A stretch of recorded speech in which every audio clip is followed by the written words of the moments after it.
Karen LaMonte, contemporary artist, and Stephen Harrison, director and chief curator at Munson.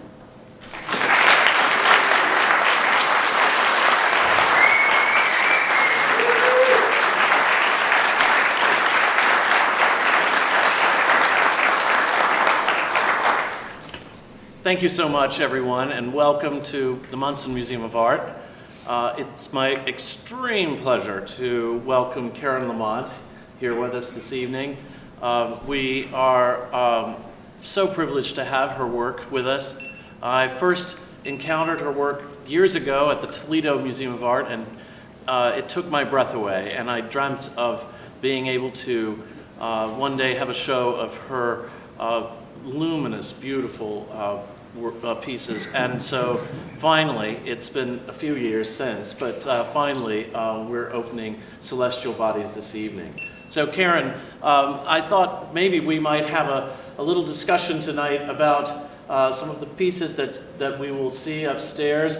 And really, I would like to say that, this is a show that brings together works from your earliest period to most recent. And so what would you say is perhaps a common thread that one could weave throughout the show? Well, there are over 60 works that span about 20 years.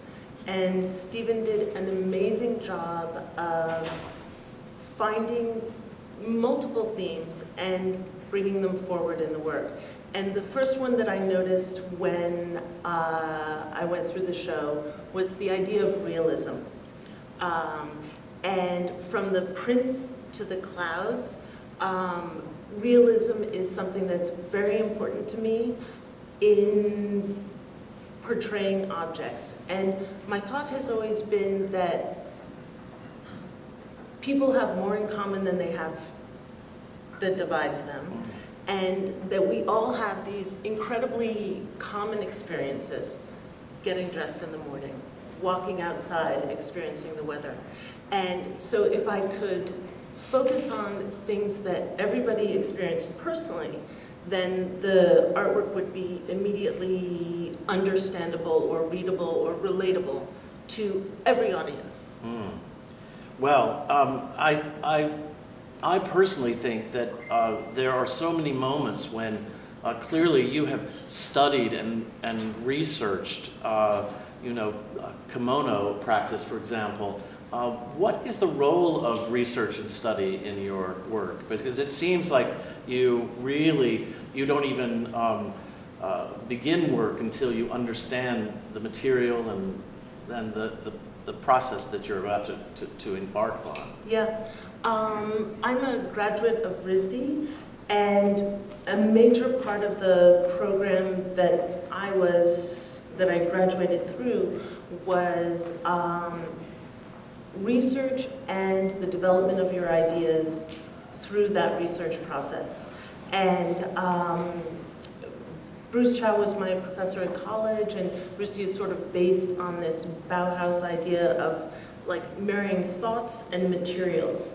And that as deep as the research is, your material language and your material ability, your actual, the word that no contemporary artist will actually say to you, your craftsmanship, really needs to be spectacular. Otherwise, it's like any language, your ideas just become muddled. So that combination of the research of the concepts married with then sort of a second phase of material research and technique development. And techniques change for given bodies of work. You seem to really focus on surface finish. Can you speak a bit about that as well? What would I say about surface finish? So there's two things. There's the interior of the material and the exterior of the material. And for example, with clay, the body of the material is the given, but the surface you can have matte unglazed clay, or you can apply a glaze to it. And that shininess or that matteness changes completely the way light works on the surface of the piece. And another thing that actually I think you brought, thinking about the through threads, is how light works in sculpture. Because that is one of the, sometimes I think I'm just working with light and time, you know. And light across materials like glass. Glass is emanating light, and there's also what happens on the surface. With the metal works like iron and bronze, that's very much about the light and shadow moving across the surface. And with clay as well, it's a lot about light and surface, especially when we get to the drapery studies. Oh, indeed. Well, is there a material, because this show, you show that you've worked in so many materials. Is there one that particular, I suppose, other than glass, that has attracted you through the years? Well, I love rusting iron. Actually, today we were out walking and I was picking something off the path, and Stephen's like, "You're not picking up a rusted piece of garbage off the path, are you?" As we're out on our nature walk, and I was like, "Yes, I am actually." This is Stephen, your husband. My husband, yes. There's two Stephens in my life. We weren't on a nature walk this morning. But yeah, so right now I'm really focused on iron. I'm also learning some new processes working with iron. So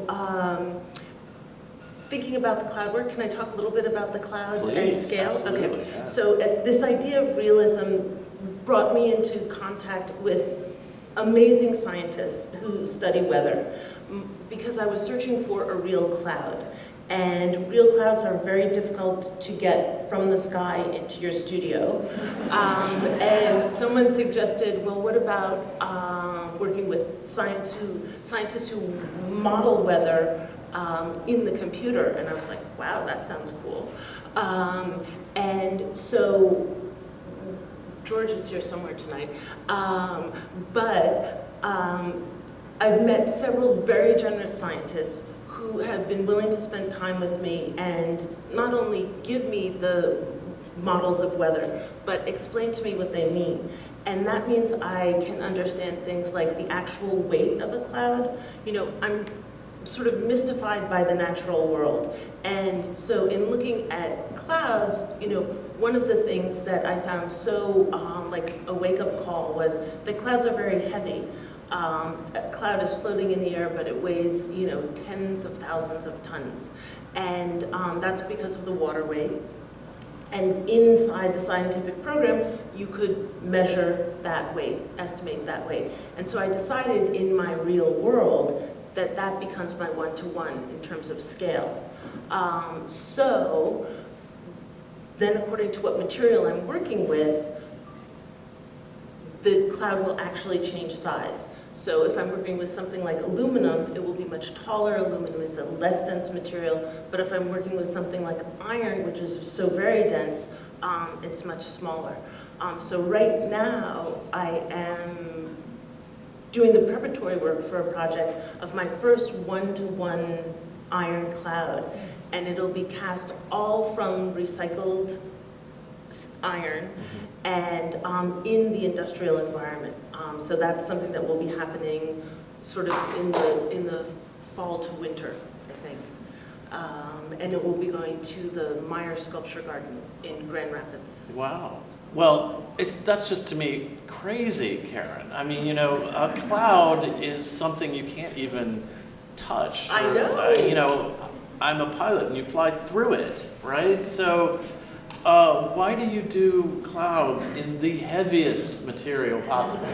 Let me just tell you, it took a bit to get that marble piece on that, those marble clouds on the pedestals. So. Marble is less dense slightly than iron. Oh, well, there you go. So what is it about this contrast? So I think it is the contrast. Like, always what comes to mind is there's a quote from The Unbearable Lightness of Being by Milan Kundera, where it talks about some people choose lightness and some people choose weight. Oh, okay. Wow. Well, I look forward to your billion-ton iron sculpture that you do. No, it's just 17 tons. I like that. It's just 17 tons. But I like that idea of feeling the magnitude of something, you know what I mean? In a material way. Sure. Like in my world where I try to have all the materials do the speaking, you know, so I don't have to explain anything. Ha ha ha. That density and intensity of iron sort of gives clouds or brings to the forefront the power of clouds. I think we think of them as not being powerful, but they are exceptionally powerful. Truly. Even also for the imagination, you know. Yeah. Who among us hasn't looked up at the clouds and seen, you know, something within them that they imagine? And I think that's one thing that's so wonderful about your show is that every single work seems to spark the imagination, you know, and one wants to get into the same poses or imagine oneself in those dresses or in those shapes, you know. It's incredible, really.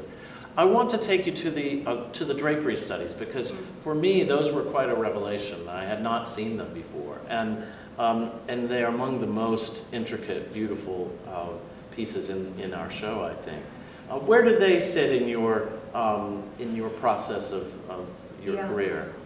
So in something like 2007, I went to Japan to study the kimono. And the words that were ringing in my head when I went there were actually from my professor from RISD. And he was like, if you think you know what you're going to make, don't even bother going. And I was like, okay. And he was the one who recommended that I apply for the fellowship and go. So, you know, I took that idea very seriously.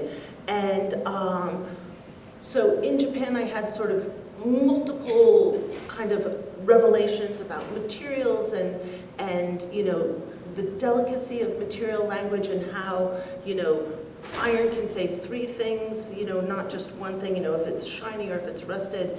And so I was sort of sitting with that vocabulary. And I was also looking at my previous work and realizing that I was somewhat reliant on the human figure. And I thought, okay, so is it a crutch? I always say to myself, okay, LaMonte, is that a crutch? And so I took the human figure away, left the drapery, and worked with that. And that sort of grew off of an experience I had had in Japan where in Toyama Harbor, they were drying all of the fishing nets. And so there were just miles and miles and miles of these nets, like pulled up in these incredible balls. And I was like, it's the 70s in the Museum of Modern Art. You know, you could just, it was just so incredible looking. They were laid out so they could be repaired, and there was more dense areas and less dense areas. And I just sort of saw it as this drapery study and landscape, and, you know, so I kind of traveled back to that moment, revisited that vision, and then worked in the studio with just drapery, and that's how the drapery studies were born. Incredible. Well, besides the sculpture that you mentioned that you're working on now, are there ideas that are beginning to percolate for new work and new materials? You know, I'm constantly following new materials that come out for industry. And I've started hanging out with some architects recently, and they have a different material palette than artists do, or at least, you know, I'm so traditional with my cast iron, my cast bronze, like my carved marble, you know, and they work with things like foamed aluminum and, you know, woven this and that, and, you know, so I have all of these material samples in my studio, and I'm thinking about, again, in that lightness and weight dichotomy, I'm experimenting with how I can make lighter sculptures with the idea of ultimately suspending them. Wow. And Fingers crossed. Are you able to do all of this in your studio in Prague? Most of the experimentation happens in my studio. Then when things go just like to big time, usually I have to move outside and into someplace bigger. But right now at this phase, the material experimentation, it all happens in my studio in Prague. That's fantastic. Well, I wonder if any of you might have a question or two of Karen LaMonte. Yes. What was the spark that inspired you on this journey? And were you a small person, or were you already in college, or did it come later? And how did you interpret that spark? Yep. So I keep repeating a funny story from when I was a kid. I grew up in New York City, and my parents didn't have air conditioning. So in the summer, they would just take us to museums. You could like pay a nickel at the Met and pretty much stay there all day. So it's like the bargain of the century from their point of view. And I remember being at the Met at like 6 years old and sitting in front of a Jackson Pollock piece and being irate. I loved figurative work. I loved painting. And there was this thing that I had no access to. I could not figure it out to save my life. And I think, that kind of feeling that there was something there, that it was like a mystery or a puzzle that I wanted to get into. I think that really focused my attention on art. And then I've just always been a doer. Like I've always made things, crafty things, or sketching, drawing, collecting rocks, you know. My first endeavor as a young artist was I used to sell painted rocks on the roadside, which I'm thinking about getting back into. But I think I have this idea. I said to Steve, I'm the perfect gallery for that. yes. I said to my husband, Steve, I was like, I think, you know, this summer on the beach, I'm going to collect some rocks, but I'm going to do them like, you know, Yves Klein and Jackson Pollock, and then I'm going to go to the roadside as like, you know, an adult artist and try to sell them to people stuck in traffic. But so I was a very young person, and I think it was curiosity and fascination that were the drivers that got me in there. And also, like, I always like doing sports. I don't like sitting still, and every other job seemed to require some sitting still, and I was like, but this lifestyle, it seems like you just move around all the time, you know? So it was just a good fit for me. Thank you. Thank you. Yes, in the back. You spoke about the book that you read, that some people are light and some people are heavy. Yes. So, you know, I make paper. Have you done paper making? Are you light or are you heavy? Yes, that's great. The question was about paper making. About paper making. So I did when I was in the city an internship at Dieudonné Paper Mill when I was just out of college. So it must have been like, graduated in 1990, so it must have been like 94 or 5 right in there. And so I was making paper for their paper shop, which was so much fun. And then, so in return, you got a chance to do your own thing with paper. And so I took an outfit of my clothing, my favorite outfit, and to start the paper making process, you have to cut it up into like 1 by 1 inch squares. So I cut the whole thing up, the entire thing, including underclothes, and put it into that mixer. And so I actually still have that paper, and I can't decide. I'm like, is this the art piece, or now am I supposed to do something on top of it, you know? So I still have that paper to this day. I'm so glad we've included some of your wonderful large-scale prints. Could you tell us a little bit about how you created those? So the large prints are, I guess the technical term is holographic printing, but I decided to call them sartoriotypes. So sartorial are related to sewn clothing, and type meaning impression, because all I did was take ink, like very fine ground etching ink, roll it onto the clothing, and then very carefully place it under a hydraulic press. So not like a squeeze-through press, but a press that just goes straight up. and apply a tremendous amount of pressure. And the coolest things happen, which I won't say because everybody will see. But it became like an X-ray where you could see just, you know, all the finest details of the fabric and, you know, button threads and where a missing button was. And even in one, you can see where a coin slipped through the lining of the pocket and is down at the base of the coat. So it's sort of became a story of the coat, you know, with all this information. A theme of impermanence and you know, fragility and light as well that really permeates the rest of your work through the years. So, wow. Well, perhaps one more question. Yes. I'm fascinated by the different series that you do.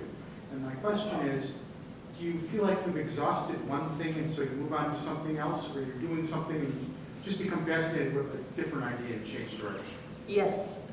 So the question was about how one series rolls into the next, and is it like I'm finished and I'm starting something new, or does something occur to me when I'm part way?